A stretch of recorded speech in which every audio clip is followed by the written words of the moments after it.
네, 포항 북구 김정재 의원입니다. 장관님, 예, 다음 네. 달이면 포항 지진 발생한 지 벌써 2년이 됩니다. 최근 정부 조사단에 의해서 포항 지진은 지열 발전으로 촉발된 인재라는 것이 밝혀진 만큼 하루아침에 삶이 망가져버린 피해 주민들이 하루속히 정상적으로 정상적인 일상으로 돌아갈 수 있도록 정부가 적극 나서야 할 것입니다. 그러기 위해서는 우리 지열 발전 과정에서 문제점을 인식하고 또 개선함으로써 다시는 이런 인재가 반복되지 않도록 해야 할 것입니다. 먼저 지열 발전 그 사업 문제점 지적하기에 앞서서 두 가지 정도 저희가 유념해야 될 것을 좀 말씀드리고자 합니다. 첫째는 지열 발전 사업이 어느 특정 정권의 문제가 아니라는 것입니다. 이 사업을 두고 이명박 정권에서 시작됐느니 또는 문재인 정권에서 발생했다느니 하면서 정권 책임론을 제기하는 주장들이 있습니다. 그러나 이는 문제 해결을 위한 올바른 접근 방식이 아닙니다. 더더욱이 인재로 인해 피해를 입고 아파하는 국민들 앞에서 해야 할 행동은 결코 아닙니다. 사실 지열발전 사업은 이미 김대중 정부 때부터 시작됐습니다. 국가적 그 신재생 에너지 정책 사업 중에 하나입니다. 표에서 보시는 바와 같이 지열발전 사업은 2002년에서 6년까지 김대중 정부와 노무현 정부에 걸쳐서 신부 지열 에너지 개발 사업으로 기초 연구가 시작된 바 있습니다. 그래서 지금 현재 그 지진이 일어난 그 흥해 지역에 2km를 그 당시에 이미 뚫어서 지열 온도를 측정한 바가 있습니다. 그 이후에 2008년에 이명박 정부가 지열 수자원 실용화 기술 개발 사업을 통해서 이를 구체화시켰고요. 그다음 2010년부터 시작해서 2020년까지 장기 계획으로 신재생 에너지 기술 개발 사업의 세부 사업으로 메가와트급 지열 발전 상용화 기술 개발 사업이 진행됐습니다. 이번에 이 문제가 된 것이 바로 이 지열 발전 사업입니다. 자, 그래서 그렇기 때문에 이 지열 발전 사업은 어느 특정 정권에서 급조된 것이 아니라 지난 20년 가까이 정부 주도하에서 추진된 신재생 사업의 일환이라는 것 말씀을 드리고요. 두 번째는 이번에 이런 사고가 났을 때 정부의 태도입니다. 그래서 정부가 이번 지열 발전 그 사업 과정에서 안전관리 문제점을 스스로 인식을 해야 됩니다. 인정을 해야 됩니다. 그리고 개선할 의지가 필요합니다. 그래야만이 잘못된 제도를 개선할 수 있고 또 향후에 신재생 그 에너지 사업도 지속적으로 저는 할 수 있다고 생각을 합니다. 그러면 저희가 지열 발전 사업에서 문제점을 몇 개 짚어보겠습니다. 가장 큰 문제는 첫 번째 입지 선정입니다. 장관님은 포항 그 지열 발전소 그 위치가 민가로부터 얼마나 떨어진지 아십니까? 민가로부터 여기 한 500m라고. 500m 상상이 되시나요?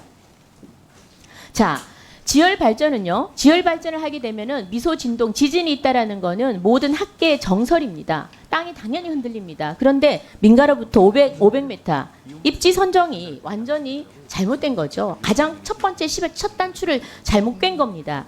자, 먼저 다음 화면 보시면 그 미국의 지열 발전소 그 설치 지침이 있습니다. 첫 번째는 유발 지진이 지열 발전은 항상 유발 지진을 우려해서 튼튼한 안반층 집안에 설치해야 된다는 거고요. 두 번째는 민가와의 거리입니다. 1000명 이하 살 경우에는 거주 지역으로부터 25km, 그다음 대도시는 75km 이상 이격해서 지으라고 하고 있습니다. 그런데 포항 지열 발전소를 한번 보겠습니다. 먼저 안반층입니다. 포항은요, 다 아시다시피 포항 일원은 곡강 단층, 또 흥해 단층, 형산 단층이 형성돼 있습니다. 이런 사실은 이미 2005년부터 그 지질자원연구원이나 지진자원연구에서는 이미 다 밝혀진 바가 있습니다. 그래서 입지 선정에서 이런 집안 상황이 완전히 간과가 됐다는 거죠. 그다음 두 번째는 민가와의 거리입니다. 보시면 보시죠. 보면 흥해읍 35,000명이 사는 곳으로부터는 1.2km밖에 안 떨어졌습니다. 그 다음에 37,000명이 살고 있는 그 아파트촌입니다. 양덕동의 아파트 밀집 지역으로는 3.4km밖에 안 떨어져 있습니다. 말이 안 되죠. 주민들이 바로 옆에 살고 있는데 그냥 지열 발전 사업을 그냥 거기서 한 겁니다. 땅을 뚫은 겁니다. 주민들은 알지도 못한 상태에서요. 그래서 입지 선정 기준을 한번 봤습니다. 보면은 표에서 보시다시피 용수 확보 가능성, 차량 접근성, 민원 제기 가능성, 기반 시설 확충 이런 내용은 입지 선정 기준에 있는데 안전에 대한 거는 전혀 없습니다. 민가와의 거리도 전혀 고려하고 있지 않습니다. 한마디로 입지 선정 기준을 산자부에서 완전히 잘못 세웠다는 거죠. 입지 선정에 있어서 이렇게 문제가 처음부터 있었다는 겁니다. 그래서 한마디로 민가와의 거리를 전혀 고려하지 않음으로써 주민들을 지진 피해 위험 속으로 그냥 떠밀어버린 겁니다. 주민들이 이 사실을 알고 얼마나 격노했는지 모릅니다. 두 번째 문제 지적하겠습니다. 두 번째는 지열발전소 운영 과정에서 굉장히 많은 문제점이 드러났는데요. 맨 먼저 첫 번째는 물 주입 과정에서 그 안전 관리를 강화하라고 분명히 전문가들이 얘기를 했습니다만 이걸 완전히 묵살했습니다. PPT 보겠습니다. 포항 지열발전은 5차례 물 주입이 있었습니다.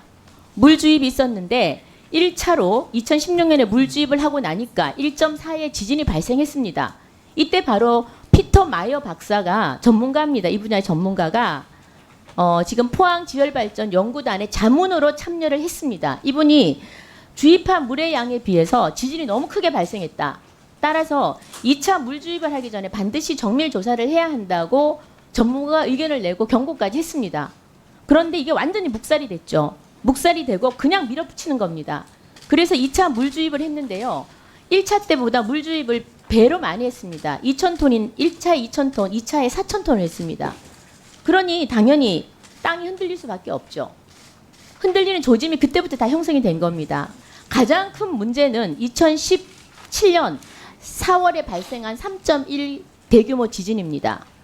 이거 알고 계시죠? 네.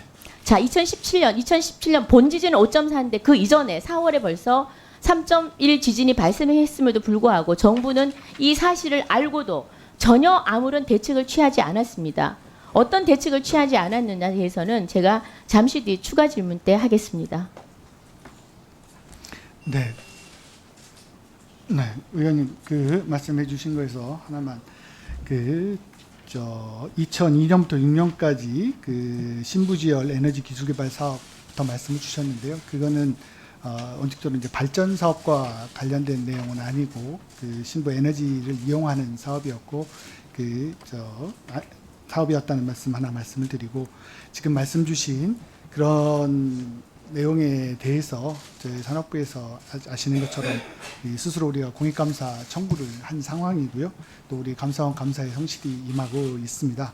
그래서 엄격한 진상 규명이 이루어질 것으로 저희들은 일도록 노력하겠습니다. 엄격한 진상 규명이 이루어질수록 우리 노력하겠습니다.